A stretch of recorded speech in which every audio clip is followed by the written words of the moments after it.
Hello mga person, ngayon ay nag-shopping ang mga Frances. At doon naman nakita kami the bar at parang may discount siya ngayon. Kaya kumuha kami ng dalawang the bar. Eme-eme pa to. Ikot-ikot muna kami. Nagtingin kami ng bigas, ang mahal-mahal pala. Mabuti pa yung bigas, ang mahal-mahal. Ako kaya kailan ako mamahalin. Char! Yan ang mga price ng bigas natin. Ito na, nakapili na kami king yung pangalan ng bigas.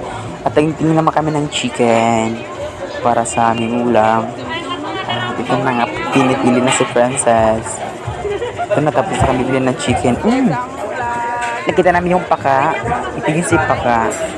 Yung si teacher yun. Ito naman kami ulit, naglalakad kami ulit. Naghanap kami ng dyan, ng powder. Ito wala kami makita na champion.